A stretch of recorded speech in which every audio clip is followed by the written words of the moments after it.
An orphan shared her lunch with a beggar, never guessing he was actually a millionaire. The words danced through the autumn air like fallen leaves, a story too unbelievable for most, yet as real as the hunger gnawing at Lily Morgan's stomach as she clutched her paper bag lunch to her chest. The 16-year-old tucked a strand of unruly auburn hair behind her ear, her worn backpack heavy against her shoulder as she navigated the busy downtown streets. The group home had packed the same thing they always did, a peanut butter sandwich with the thinnest layer of jelly, an apple that had seen better days, and a small carton of milk. Not much, but it was hers. Lily's emerald eyes caught the reflection of herself in a storefront window. Second-hand clothes hung from her thin frame, the jacket 2 sizes too large, sleeves rolled up repeatedly to free her hands.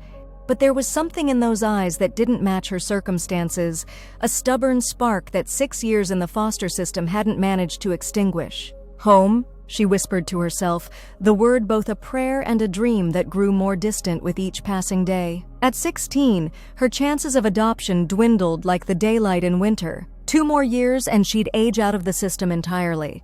The bench in Franklin Park had become her sanctuary during lunch breaks from Westridge High, away from the cafeteria where she didn't belong, away from the pitying glances of teachers, away from the whispers that followed the group homegirl. Today the bench was occupied. A man sat hunched at one end, his weathered face partially hidden behind a graying beard.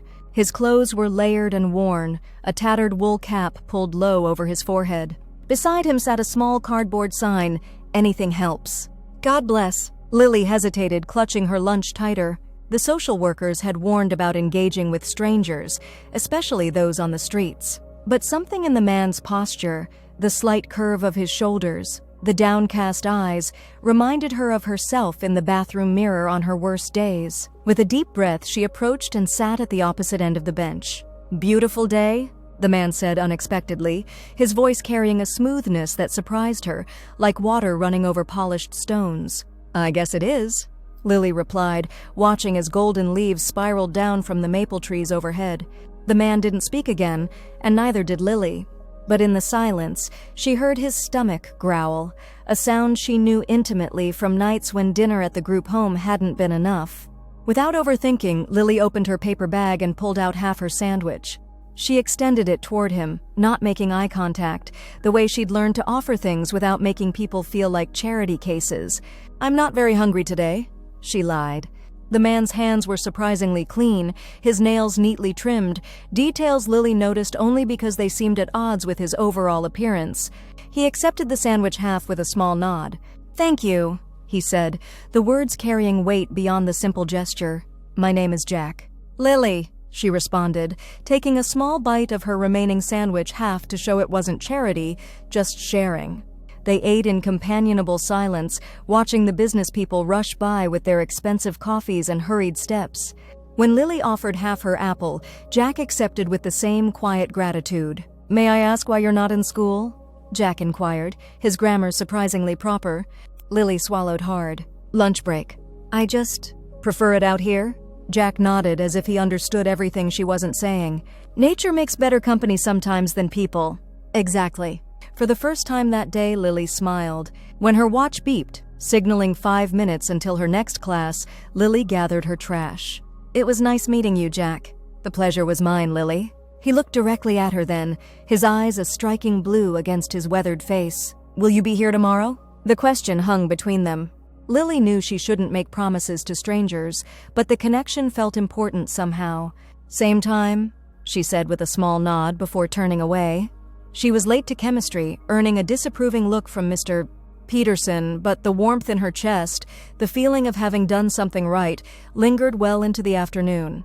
That night, in the shared bedroom of Sunnydale Group Home, as the other girls gossiped and complained about their days, Lily lay on her narrow bed and wondered about Jack. There had been something different about him, something in his eyes that didn't match his circumstances, just like hers. The next day, Lily found herself walking a little faster to the park, an extra apple tucked into her lunch bag. The anticipation of having someone who actually expected her, who might be disappointed if she didn't show up, was both terrifying and exhilarating. Jack was there, sitting in the same spot, but today without the cardboard sign. He straightened when he saw her, a gesture that made him suddenly appear taller, less diminished by life. "You came," he said, his voice revealing genuine pleasure. "I said I would." Lily sat down, already opening her lunch bag. Today she'd made an extra effort, trading her dessert with another girl to get a second sandwich half. "Before you share your lunch," Jack said, raising a hand, "I brought something today." From inside his coat, he produced a small paper bag. Nothing fancy, just some hot soup from the deli across the street. Lily's eyes widened at the steam rising from the containers he carefully removed. "You didn't have to." "I wanted to," Jack interrupted gently. "Friendship goes both ways, doesn't it?" Friendship. The word sent a rush of warmth through Lily's chest. When was the last time someone had called her a friend? They established a routine over the following weeks. Every day, Lily would arrive at the bench, and Jack would be waiting. Sometimes with soup, sometimes with stories that made her laugh until her sides hurt. He never asked for details about her life at the group home, but he listened intently when she volunteered information. The hardest part, she admitted one rainy Thursday as they huddled under the park gazebo, is knowing I'm nobody's first choice. Foster parents want babies, not teenagers with history. Jack's eyes clouded. "Their loss?" he said simply. "Some people can't recognize a diamond unless it's already been cut and polished." "Is that what happened to you?" Lily ventured, the first time she'd directly asked about his circumstances. Jack looked out at the rain. "I lost my way," he said eventually. "After my wife died, nothing seemed important anymore. The business, the house, the social circles, all of it hollow without her." The revelation that Jack had once had a different life hung between them like the mist in the air. Lily didn't press for more. As October turned to November, Lily noticed subtle changes in Jack. His beard was neater, his clothes, while still worn, appeared cleaner. He carried himself differently, less hunched, more present. She also noticed changes in herself. The spark in her eyes burned brighter. She raised her hand in class sometimes. She even stood up to Vanessa Miller when the girl mocked another foster kid in the cafeteria. "You should apply," Jack said one day, pointing to a flyer Lily had pulled from her backpack, a writing competition with a $5,000 college scholarship as the prize. Lily scoffed. "Those things are always won by kids from Lancaster Prep with private tutors and parents who edit their essays." "So?" Jack challenged. "Your writing has heart. That matters more than polish." "You've never even read my writing," Lily pointed out. Jack smiled mysteriously. "I've heard how you describe things, the way you choose your words. You notice details others miss." After much persuasion, Lily agreed to bring a sample of her writing the next day. When Jack read her short story about a girl who planted a garden on a rooftop to bring color to a gray city, his eyes misted over. "This is it, Lily. This is your diamond." With Jack's daily encouragement, Lily worked on her competition entry, a personal essay about finding beauty in unexpected places. She wrote about sunsets viewed from group home windows, about wildflowers pushing through sidewalk cracks, about friendship found on a park bench. As the submission deadline approached, Lily arrived at their bench one day to find Jack missing. Her heart sank, a familiar feeling of abandonment washing over her.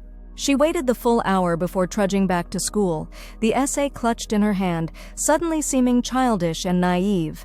He wasn't there the next day either, or the next. By Friday, Lily had stopped bringing extra food, had stopped looking expectantly toward their bench. Another person gone, another connection broken. The familiar numbness settled back into her bones. "Sweetie, there's someone here to see you, Ms. Patel, one of the kinder staff members at Sunnydale, poked her head into the study room where Lily was half-heartedly completing her homework. Visitor hours weren't until Sunday. Confused, Lily followed Ms. Patel to the small reception area, freezing in the doorway at the sight that greeted her. Jack stood there, but a different Jack than she had known. His beard was trimmed short, his hair cut and styled. He wore a tailored charcoal suit that fit his tall frame perfectly, but most shocking of all was what surrounded him. 3 people in professional attire, each holding leather portfolios. "Lily," Jack's voice was the same at least.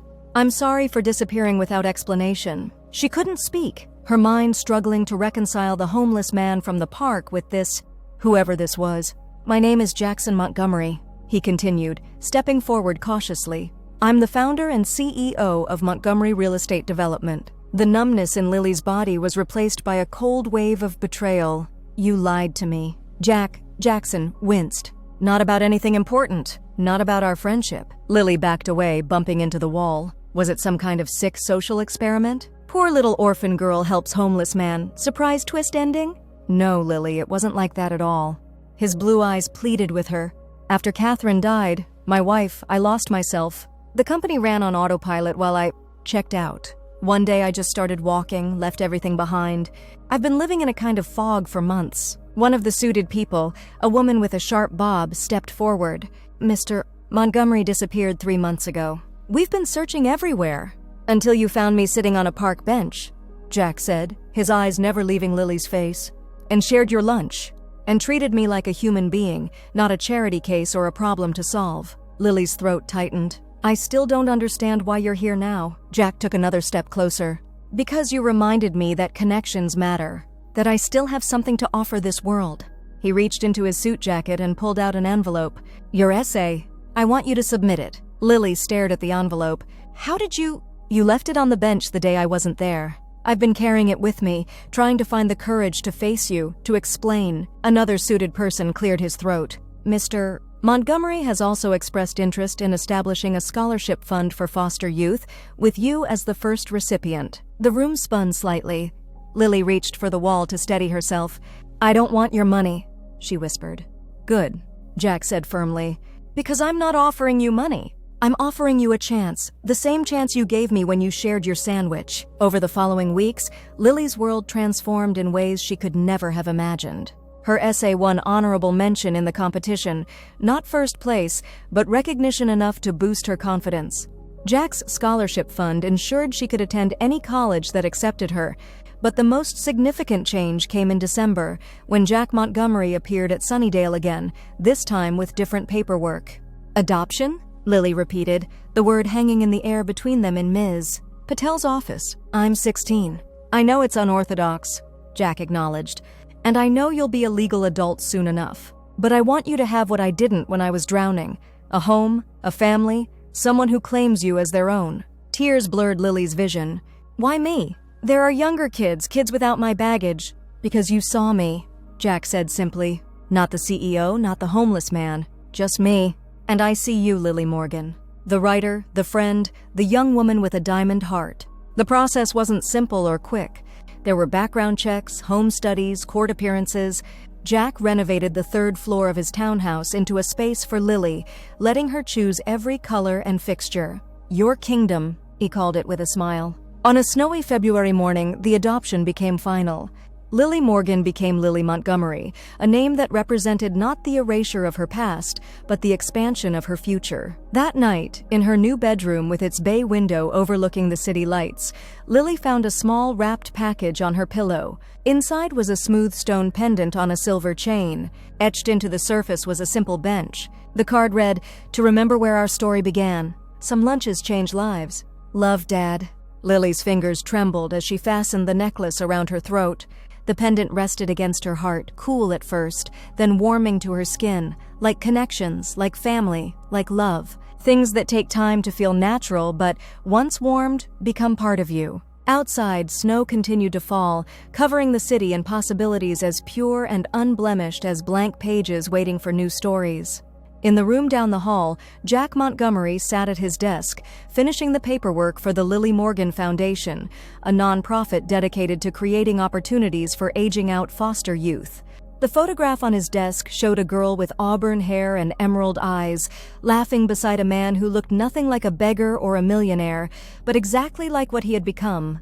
A father. Sometimes the greatest wealth comes disguised as an ordinary lunch, shared without expectation on a park bench between two souls who recognized in each other the same hunger, not for food, but for belonging. And sometimes, the most important things we can share aren't contained in paper bags at all, but in the simple acknowledgement that we see each other, truly see each other, across all the artificial divides of circumstance.